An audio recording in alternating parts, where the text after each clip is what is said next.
A familiar tune for such a familiar game. It wouldn't be an arcade segment on my channel if I didn't at least talk about Pac-Man. As people know, Pac-Man, of course, is an arcade game, and it was developed by Namco.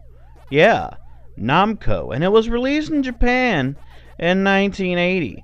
But what some people don't know was that it was also licensed for distribution in the United States by Midway Games, also in 1980. Now, because this was one of the most earliest of arcade games, there wasn't really a story toward this game. What mattered the most was the actual gameplay. So basically, in a nutshell, you control Pac-Man, you go through a maze, and you're eating various little dots, which later on was known as Pac-Dots, and you're being chased by 4 little ghosty-goos, as I used to call them, which was Inky, Pinky, Clyde, and Blinky. I think, yeah, Clyde, that's right. The goal of the game basically is just to eat as many of the dots as you can, and and try not to get, killed by any of the 4 ghosts. Now, between some stages, there are some little intermissions that will play, but at the same time, those 4 ghosts will be trying to kill you, basically, in a nutshell. And if they touch you, you lose a life. I mean, that's really all to the game. It's all about getting all of those dots. Now, in each stage, there is also these 4 bigger looking dots or pellets that are called power pellets. And basically, when it comes to a power pellet, well, in a nutshell, you can eat the ghosts. But the problem is, though, something I learned over time, is that around stage 19, the ghosts cannot be eaten. Which, I don't know why. But the funny part about it, though, is they reverse in their direction.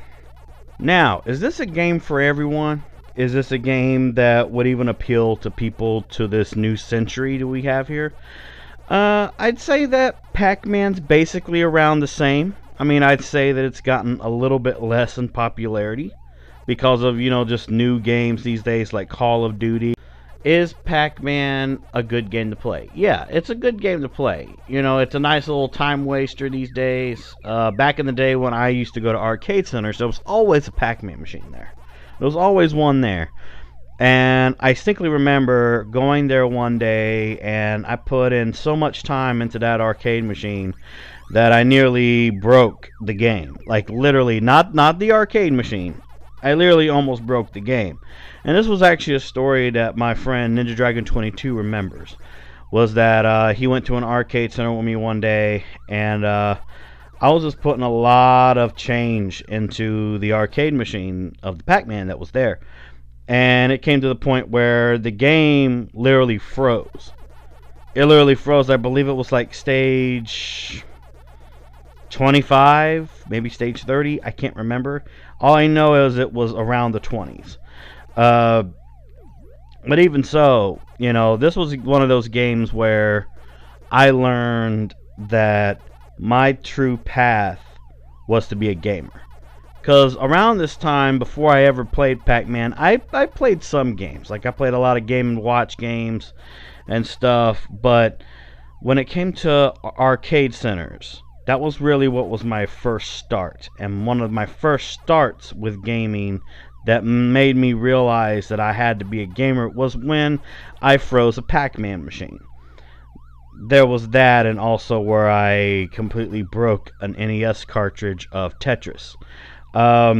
That's a story for another day, though. But Pac-Man is a very important game, not just in some old school gamers' lives, but even in gaming in general. Because it lets you know that gaming could go either way. This was where RNG came into play a lot of times. And even the RNG in Pac-Man can be very overwhelming to some. So, if you ever see an arcade machine out there somewhere in the real world, and you see it being Pac-Man, give it a try sometime. Give it a try sometime, and, you can see where gaming's evolved from then to what it is now. So, yeah. Arcade Reloaded. I'll see you later.